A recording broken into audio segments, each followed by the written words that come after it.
Salut l'équipe! Incroyable! Ce marché crypto nous réserve toujours des surprises. C'est complètement ouf ce qui se passe depuis. Ça doit être à peu près hier. Vous le voyez en direct live. XRP est la troisième crypto du marché. Elle prend encore 28% ce matin, 136 milliards de capitalisation. C'est complètement barjo, les gars. On va parler un peu de ça aujourd'hui. On ira voir bien sûr tout ce qui peut se passer à court terme et le mois de décembre, on l'a déjà traité, mais on regardera ce qui peut se projeter. C'est parti avec un BTC ce matin, 96 300 $. On est plutôt stable, 1900 milliards de dollars. La deuxième crypto du marché, c'est toujours Ether quand même, 442 milliards de dollars. On est à 3000, allez, 3700. Et on a XRP qui est à 240, 136 milliards de dollars. L'USDT est juste derrière avec 2 milliards qui les séparent. Il est passé aussi devant Missile Sol Sol. Je me souviens plus si c'était devant BNB ou pas, mais c'est complètement ouf. Et du coup, ça emmène avec lui des vieilles cryptos comme ADA, enfin des vieilles cryptos, les Dino Coin, on appelle ça maintenant. C'est les cryptos qui sont là depuis un certain moment, comme ADA qui pousse un joli 7%. On a Avax aussi qui est dans le vert plus 7%. XLM qui essaye, qui peine à suivre son grand frère XRP qui a plus 7% ce matin. Link qui est à plus 3,5%. Et c'est HBAR qui nous fait la plus belle performance ce matin, plus 44%. Bravo à ceux qui ont suivi. LTC aussi qui nous fait 20% de croissance. Je voulais vous en parler aujourd'hui. Du coup, c'est un peu mal barré parce qu'il est pas mal parti. Mais en général, quand BTC, LTC pump, c'est plutôt bon signe pour la suite du bull run. On a ICP qui prend 9%, Matic Paul qui prend un petit 4%. TAO, lui, il retrace de 6%. On a Algo aussi qui est chaud, 18%. VET, 12%. Quand je vous disais les Dinocoin. Et en 50e position, c'est TIA qui ferme la marche et qui perd 5,7%. Les gars, du côté du daily du BTC, bon, vu qu'on est sur le long short, on va regarder vite fait le long short. Hop, on va faire juste la petite mise à jour. Tac. Du côté long short, attention, on a un peu plus de long, les gars. Donc, un petit peu de méfiance ce matin, même si c'est pas dramatique quand c'est du quasi 50-50. On est à 97 633 $. Donc RAS de ce côté-là. Non, excusez-moi, la mise à jour ne s'est pas faite. Bah oui, en plus c'est bizarre. Donc attention les gars, oula, c'est même, on se fait un petit M-top qui pourrait se confirmer si jamais on va sous la barre des 95 764. Si c'est le cas, il faudra qu'on aille chercher les stops qui sont sous les 94 000, donc vers les 94 700. Souvenez-vous, je vous parle toujours de ma petite trendline ici où je suis persuadé qu'on ira la retester parce qu'elle fait très très bien son job pour le coup.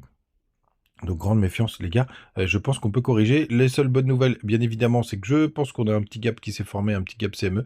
On va juste faire la mise à jour parce que je vais pas me refaire piéger comme tout à l'heure. Alors, on va descendre dans les petits time frames. Non, je pense en plus qu'on a été le chercher. Parce que vous savez, il y a un décalage avec le prix. Ouais, on a été le chercher. Il y a un gros décalage en ce moment avec les CME. Il y a à peu près 1000 $. Ça montre quand même que le marché est quand même hyper hypé. Mais du coup, on avait tous les petits gaps ont été comblés, les gars. Donc RAS, il y a même plutôt un gap désormais juste là, hop, aux 96 455 $. Après, c'est des gaps 1 heure, hein, c'est pas ce qu'il y a de plus important pour le coup. Les gars, on a été le chercher. Donc maintenant, je vous invite à la plus grande prudence pour cette journée du côté de la Bitcoin dominante. Je pense qu'avec XRP qui pump, voilà, elle continue de se faire... Oh là là, mon Dieu, ça y est, on y est déjà, et il se passe trop de choses sur le marché crypto. Pour le coup, alors ça, vous savez pourquoi on fait ça? Évidemment, c'est parce que XRP, qui est quand même une grosse capitalisation désormais, qu'il était déjà, pour le coup, ça fait vraiment pas mal retracer notre ami Bitcoin Dominance. Alors, pour le coup, vu qu'on arrive en bas du canal, je pense qu'on va pas le percer. Je serais pas surpris qu'on ait un petit rebond juste avant de le percer. On arrive d'ailleurs sur la zone de survente.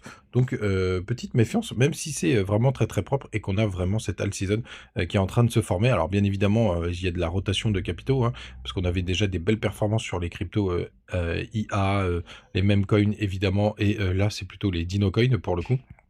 Donc on doit avoir l'index crypto qui doit être un petit peu différent sur le year. Les gars, j'ai vu pas mal de choses sur Internet, sur Twitter notamment en ce moment. Il faut surtout le regarder en year, hein.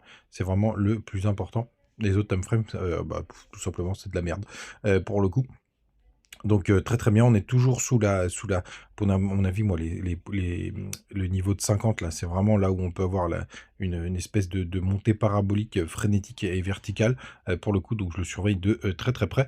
Mais vraiment, très intéressant ce qui se passe de tous ces côtés-là. Les gars, n'hésitez pas à me rejoindre du côté du Telegram, des petites news, des petites infos, tous les jours.